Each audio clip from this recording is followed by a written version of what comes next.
चलो ओके चलो let's start with work. These are moles के पेपर 2 के questions. So this is a June 14 paper 2 question number 2. With those who have their topical books, it's question number 16 in my file. आप check कर लें आपके पास भी यही question होगा या थोड़ा सा आगे पीछे होंगे. चलें, let's read the question.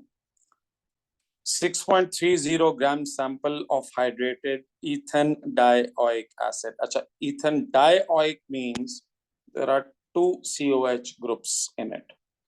ठीक है, was dissolved in water and the solution made up to 250. 25 cm cube sample of the solution was acidified and titrated with 0.1 mole per dm cube potassium magnate solution. Okay. 20 cm cube of this potassium magnate solution was required to fully react with ethan dioate present in the sample. ठीक है. Now, आप जरा इसको एक दफा read कर लें. So you have a 6.30 grams of ethan dioic acid. So you dissolve it in water and made it to make up to 250. फिर उसमें से 25 cm cube of this solution out of 250 हमने 25 cm cube लिया. ठीक है. And you've titrated with 0.1 mole per dm cube potassium magnate solution. अच्छा, how much potassium magnate? So potassium magnate का जो आया है वो 20 cm cube आया है. ठीक है, was required. अच्छा, अब देखो उसने यहाँ पर हमें कहा हुआ है MnO4 ions in potassium magnate oxidizes. अच्छा, ये उसने आपको क्वेश्चन में हिंट दिया हुआ है कि वो उसको ऑक्सीडाइज करते हैं. Explain in terms of the electron transfer the meaning of the term oxidise. So oxidation is loss of electron. Loss electron. ठीक है. Part 2, complete and balance the ionic equation for the reaction between magnate and ethan diode ions. Now this is something which troubles. अभी भी मैंने देखा है कि लोगों को ये ट्रबल करता है. अच्छा, वहाँ आपको सबसे पहले तो इसके अंदर एक तो रिएक्टेंट मिसिंग है ना. देखो इसके अंदर जो है वो कार्बन डाइऑक्साइड दिया हुआ है, वाटर दिया हुआ है, लेकिन आपको ये वाला रिएक्टेंट उसने मिस करके दिया हुआ है. ठीक है. अच्छा, अब आप लोगों ने बहुत सारे जो है वो प्रैक्टिकल किए हैं. आप लोगों ने ये इक्वेशन बहुत दफा देखी होगी. क्या किसी को याद है जो MnO4 आयंस होते हैं? खैर, या तो आप AS में पढ़ कर आए हैं. जब MnO4 आयंस किस में कन्वर्ट हो जाते हैं?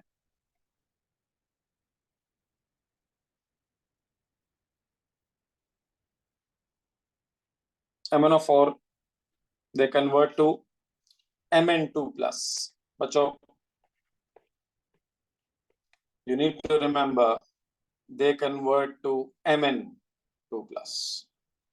ठीक है. सो MnO4 का जो ऑक्सीडेशन नंबर होता है ना वो बेसिकली, अच्छा अब आपको ये इसकी बैलेंसिंग के लिए ये वही वाला काम करना है जो काम हम लोगों ने उसके लिए सीखा था. देखो, चार्ज बैलेंस होना जरूरी है दोनों साइड का, और एटम्स बैलेंस होने भी जरूरी है दोनों साइड के. जब तक दोनों साइड का चार्ज और एटम्स बैलेंस नहीं होंगे तब तक ये इक्वेशन बैलेंस नहीं होगी. अब देखें, आप याद करें इसका मैंने आपको तरीका क्या सिखाया था. ऑक्सीडेशन नंबर निकालो और उसका चेंज देखो. देखो इधर, अच्छा वैसे इधर तो 2 लगा हुआ है, तो उसने एक आपको काफी हद तक तो हिंट दे ही दिया है यार. 2 लगा हुआ है ना, तो देखो इसको तो हम वैसे ही कर लेंगे. अगर आप देखें तो इधर भी 5 लगा हुआ है उसने, तो आपको ये दो तो बैलेंस करके दे ही दिए हैं. तो ये तो आसान है. देखो 2 लगा हुआ है तो यहाँ मैं 2 लगा दूंगा. ठीक है. अच्छा, बेसिकली उसने काफी काम तो आपको करके दे दिया है. इसमें आपको शुरू से बैलेंसिंग नहीं करनी इसमें, क्योंकि 2-3 चीजें आपको Mn और C2O4 बैलेंस करके दे दिया है। अब बच्चों तुम लोग हाइड्रोजन को तुम्हें बैलेंस करना पड़ेगा ना दोनों तरफ। जरा देखिए कि हमारे पास हाइड्रोजन्स कितने कितने, और ऐसे बैलेंस करना है कि दोनों साइड्स का जो चार्ज है वो भी बैलेंस हो और ऑक्सीजन भी बैलेंस हो। पहले ऑक्सीजन बैलेंस कर लेते हैं।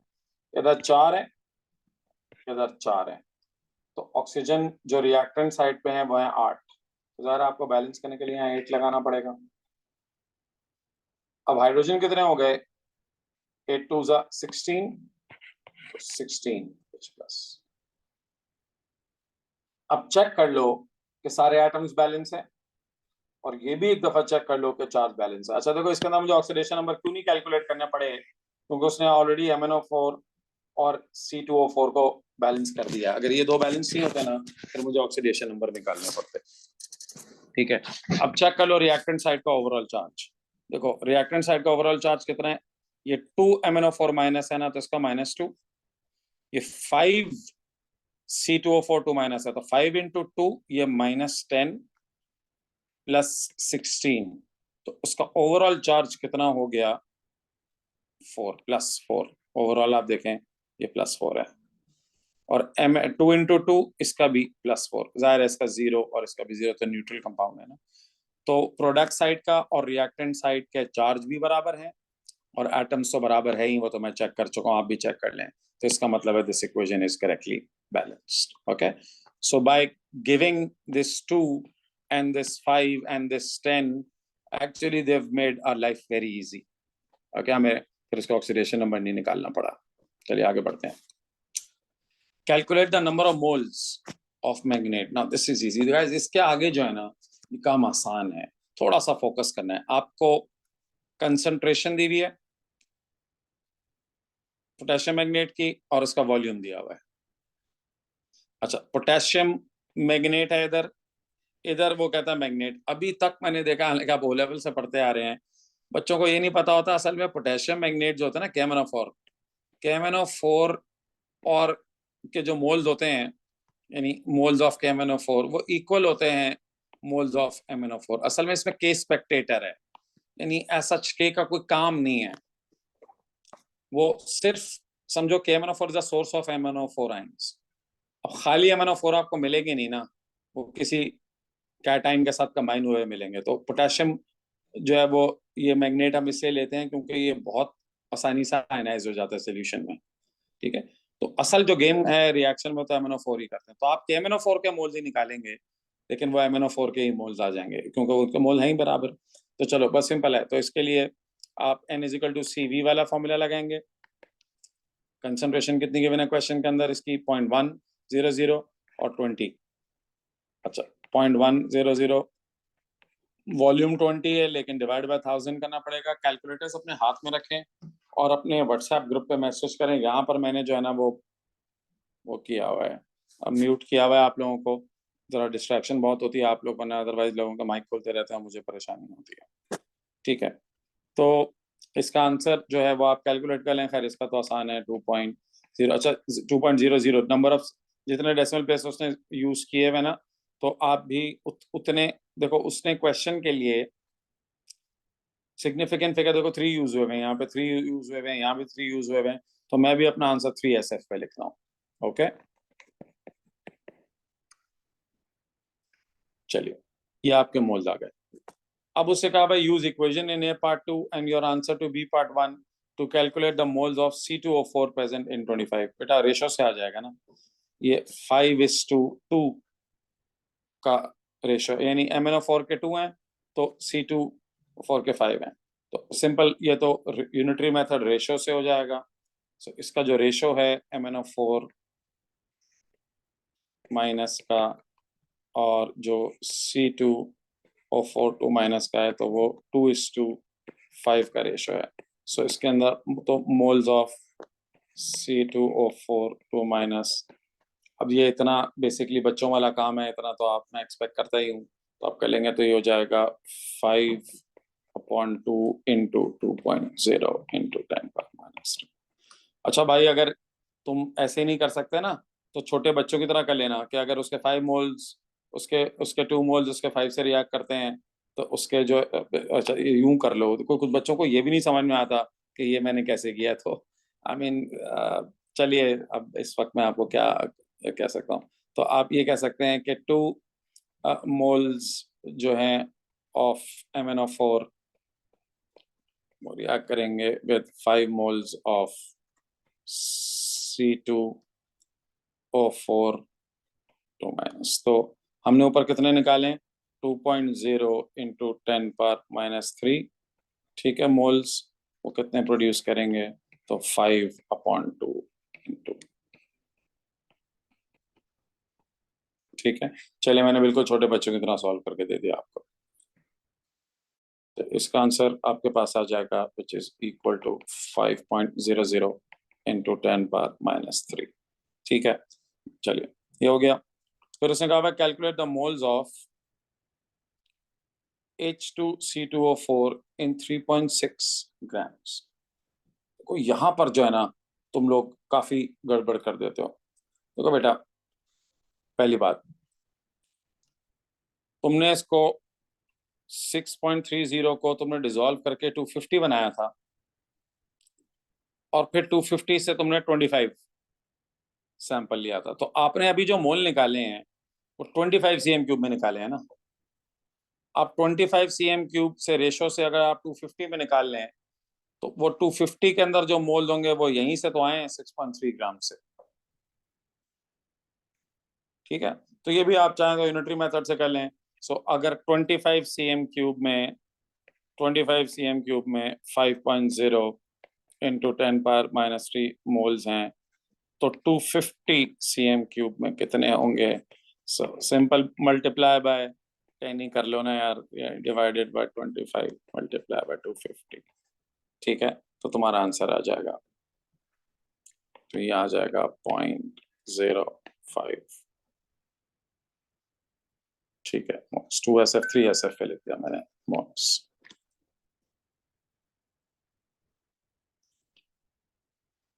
मोल्स कांस्टेंट नहीं रहेंगे, नहीं बेटा 250 और आपने 25 cm³ में से, यानी 250 में से 25 cm³ निकाला है ना।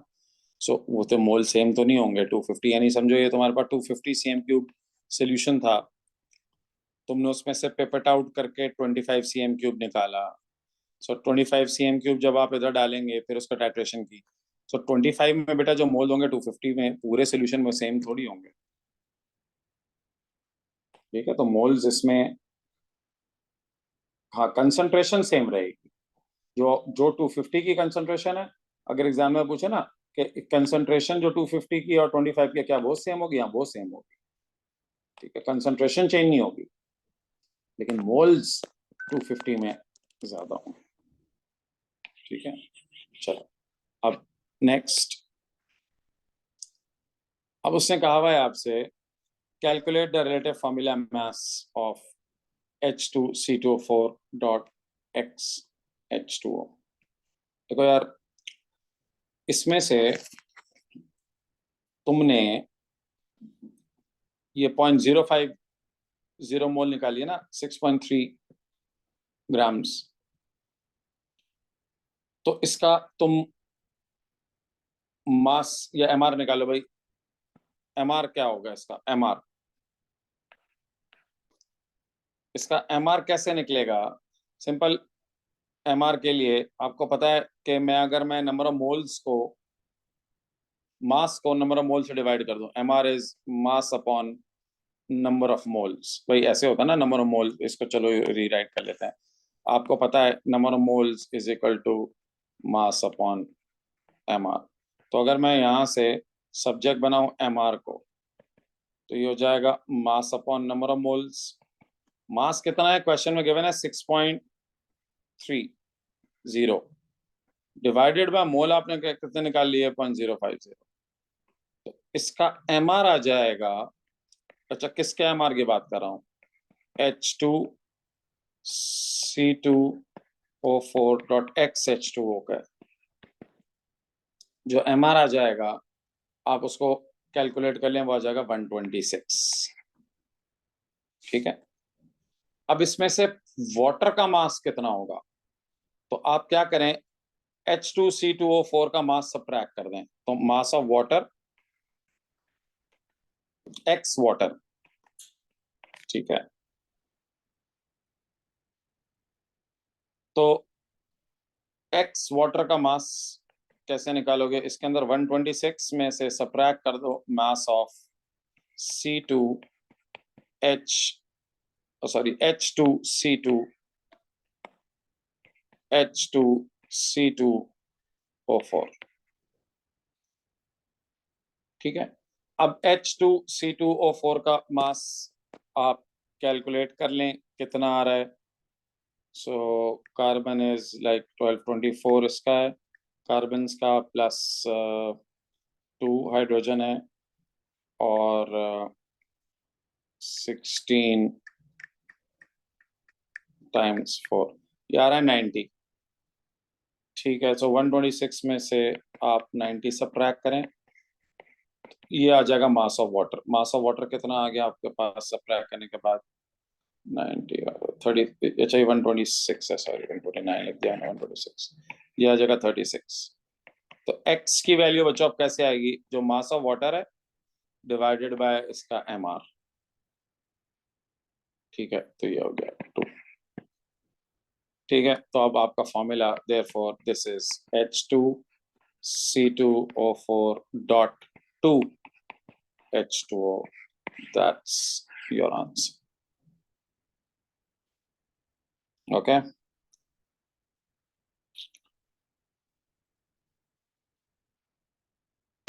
अच्छा 4 में और 5 में क्या फर्क है भाई, अच्छा ओके ओके सॉरी, ये वाला काम मैंने एक्स्ट्रा कर दिया, अच्छा ये वाला सारा काम नीचे होना था, तो ये वाला जो है ना पूरा, ये नीचे वाले पार्ट का आंसर है, सॉरी ये इधर है, ठीक है। उधर तो सिर्फ आपको फॉर्मूला मास निकालना था, वो ये रहा, फॉर्मूला मास आपने निकाल लिया, तो ये जो काम है ना मैंने पार्ट 5 पार्ट 4 के साथ ही सॉल्व कर दिया, ठीक है। समझ में आ गया सबको, ऊपर तो सिर्फ मास निकालना था ना, फॉर्मूला मास, वो तो 126 मैंने निकाल लिया था, ठीक है बच्चों, क्लियर है ये। अच्छा, अच्छा अब देखो इसका एक एक एक क्वेश्चन है जो, अच्छा चलें इसी के साथ मैं आपको कराता हूँ ये तो, अच्छा देखो इसी तरह के क्वेश्चन है इसमें ज्यादातर ना, मैं थोड़ा सा जरा डिफरेंट क्वेश्चन, या तो इम्पेरिटी का होगा या इसका होगा, आई मीन सारे बहुत आइडेंटिकल क्वेश्चन ही है इसके अंदर, I'll do some,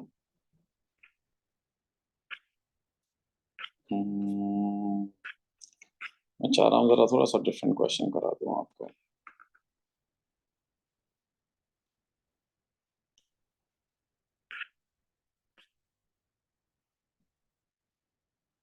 या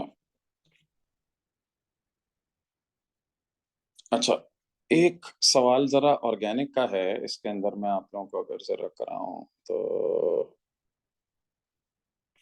this one, just give me,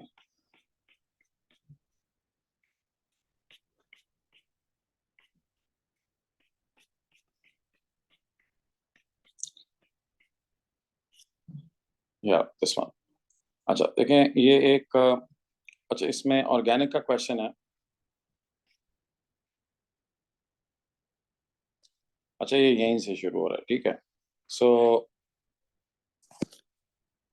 basically चलो ये क्वेश्चन का पार्ट 1 तो आसान है, तो पार्ट 1 में छोड़ देता हूँ, फिर उसके आगे के पार्ट्स जो है ना वो मैं आपके साथ जरा सॉल्व करता हूँ, ठीक है।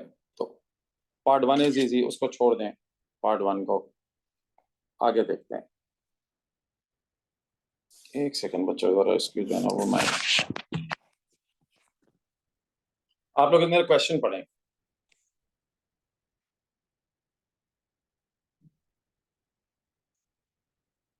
जस्ट अ सेकंड गाइस,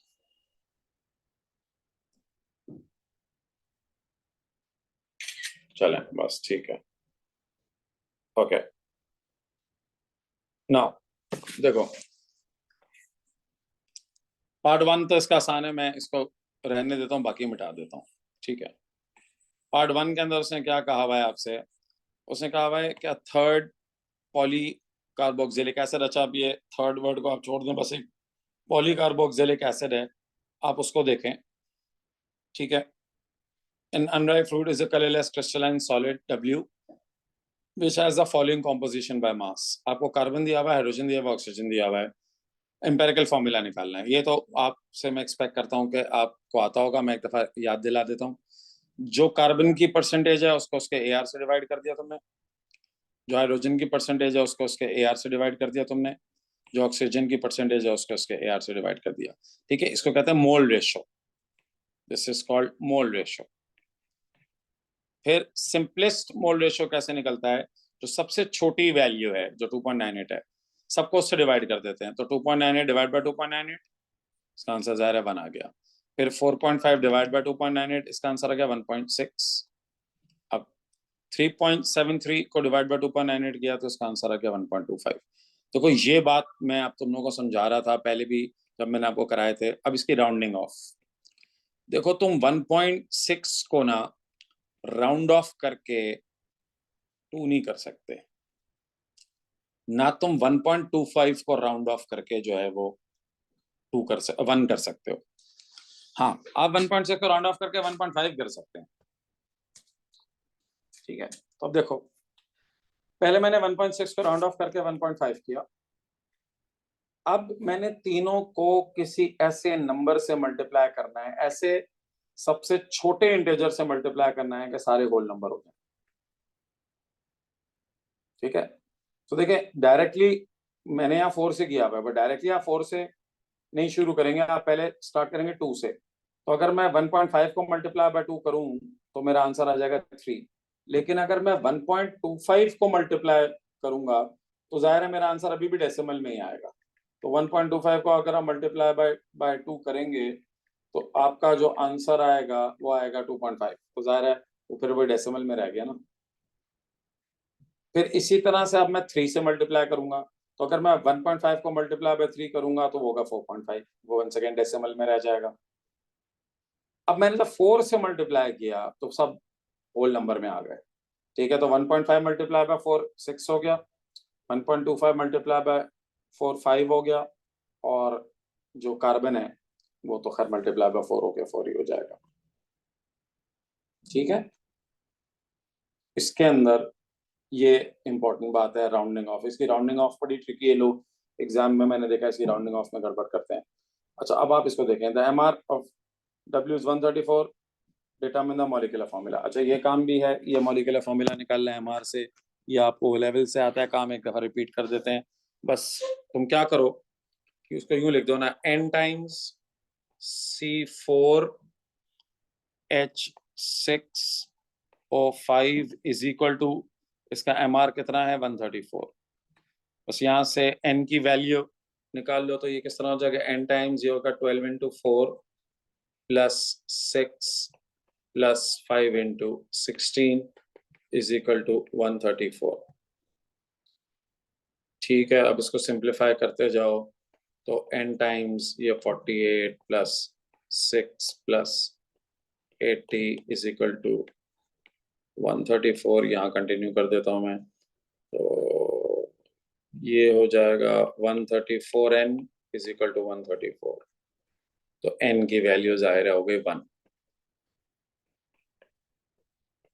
ठीक है। N इज इक्वल टू 1 आ गया, तो इसका ना देयरफॉर इसका जो मॉलिक्यूलर फॉर्मूला है वो भी वही होगा, C4H6O5, ठीक है। तो इसका जो मॉलिक्यूलर फॉर्मूला है और इसका एम्पिरिकल फॉर्मूला सेम है। अच्छा, मैं इसको भी अब मिटा देता हूँ जरा अगले वाले पार्ट को ना। This is a tricky part, ये लोग जो है ना इसके अंदर गड़बड़ करते हैं, इसका जरा ट्रिकी पार्ट है। मैं ये दोनों पार्ट्स अब आप लोगों को सॉल्व करा दूं। देखो, a sample of W of mass 1.97 gram was dissolved in water and the resulting solution titrated with 1 mole per dm cube NaOH, ठीक है। अच्छा, अब उसने कहा हुआ है वो required for the complete neutralization, use the data to deduce the number of carboxylic groups present in 1 molecule of W। चलो भाई देखो बच्चों, एक COH जो होता है ना, जरा एक COH से एक H आता है, तो ये जो एक H होता है COH का, वो एक OH से रिएक्ट करता है। ठीक है, अब हम क्या करेंगे, देखो अब पहले इसको जरा मैं चेक करता हूँ। पहले आप मोल्स निकालेंगे। किसके मोल निकालेंगे? W के मोल निकालेंगे और NaOH के मोल निकालेंगे। पहले मैं जरा मोल ऑफ W निकालता हूँ। कैसे आएंगे? मास दिया हुआ W का 1.97 और MR भी दिया हुआ है ना 134, तो मास अपॉन MR।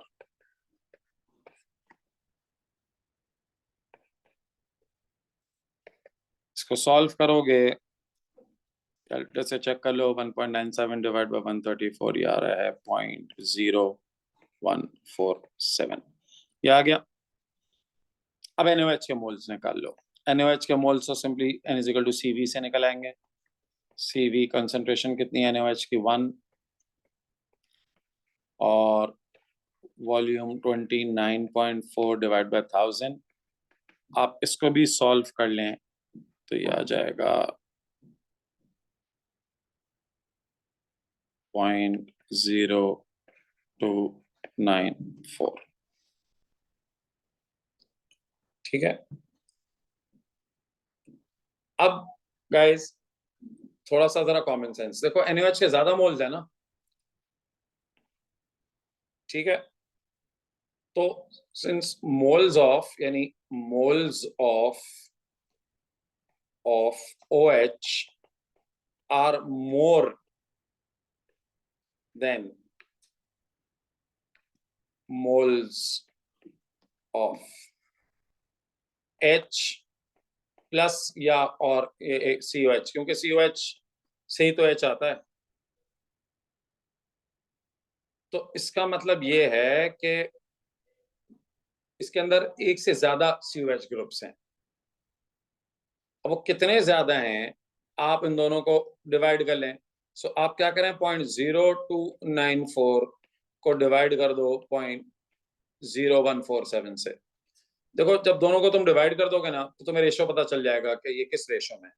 तो जाहिर है ये 2:1 के रेशो में है। आप इसको करके देख लें। इसका मतलब ये हुआ कि जो NaOH है उसके 2 मोल, 1 मोल एसिड के साथ, दैट इज यूं कहो 2 NaOH moles reacts with 1 mole of W, 1 mole of W। ठीक है, सो अगर ये 1 मोल ऑफ W से रिएक्ट करता है तो इसका मतलब क्या हुआ, देयरफॉर W के अंदर कितने हैं, कंटेन्स 2 COH ग्रुप। क्योंकि मैंने आपसे कहा था कि एक COH से जो H आएगा वो एक OH से रिएक्ट करेगा। तो अगर 2 NaOH रिएक्ट कर रहे हैं 1 मोल ऑफ W से, तो इसका मतलब यही है ना कि W के अंदर 2 कार्बोक्सिलिक ग्रुप हैं। ठीक है, समझ में आ गया। अब लास्ट पार्ट उसने कहा है, suggest the displayed formula of W। सो बच्चों डिस्प्लेड फॉर्मूला ऑफ W क्या होगा? आप इसका मॉलिक्यूलर फॉर्मूला देखो और फिर जरा थोड़ी सी अकल लगाओ। 4 कार्बन है ना, ठीक है, 6 हाइड्रोजन है। देखो पहली बात, उसने और कुछ हमें बताया हुआ है, उसने कहा पॉली कार्बोक्सिलिक एसिड है, बस ठीक है, ये बताया हुआ है। अब देखिए 4 कार्बन है, 6 हाइड्रोजन। अब मुझे ये तो पता है कि 2 COH हैं, तो तुम सबसे पहला काम करो, 2 कोने में COH लगा दो। अच्छा, 2 कोने में लगा दिए COH। अब थोड़ा सा दिमाग इस्तेमाल करना है तुम्हें। अब 2 कार्बन रह गए, उनको स्ट्रेट चेन में जोड़ दो। अच्छा, सजेस्ट करना है ना, सो एनी सेंस।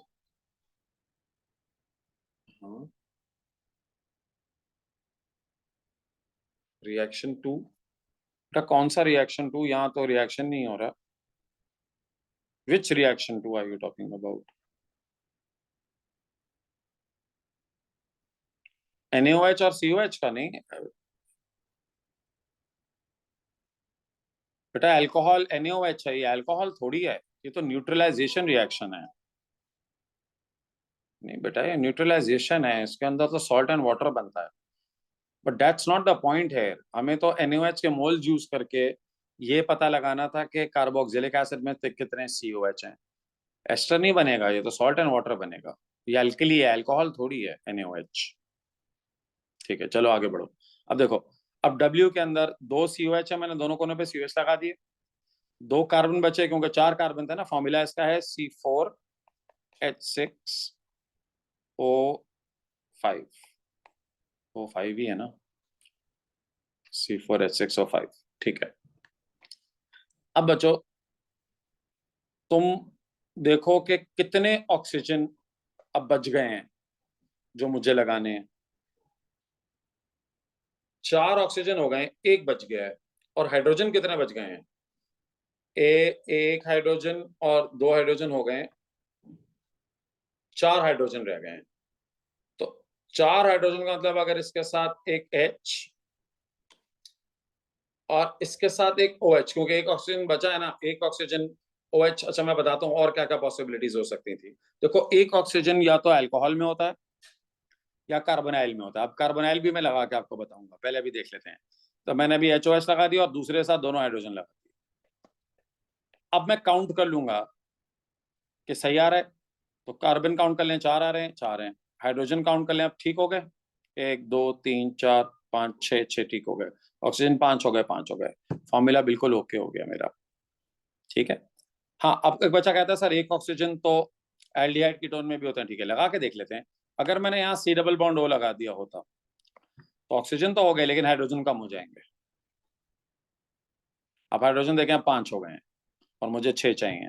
तो ये C डबल बॉन्ड O नहीं हो सकता, ये लाजमी जो है वो OH और H ही है। ठीक है। अच्छा, अब बच्चे कहें सर आपने इस वाले पे लगाया, मैं अगर इस वाले पे OH कर दूं, इसको H कर दूं, इससे कोई फर्क थोड़ी पड़ेगा, क्योंकि वो तो सेंटर में है ना। तो आप उसको लेफ्ट करें या राइट करें, नंबर वो सेकंड कार्बन ही रहेगा। तो इससे कोई फर्क नहीं पड़ता आप उसको कौन से वाले कार्बन पे लगाते हैं OH को। ठीक है, दोनों एक ही हैं। नंबरिंग करके देख लो, नेमिंग करके देख लो, वो दोनों एक ही आएंगे। ठीक है, चलिए। अच्छा बच्चों, अनफॉर्चुनेटली मुझे अभी क्लास जो है ना वो अभी एंड करनी पड़ेगी आज। अच्छा, मैं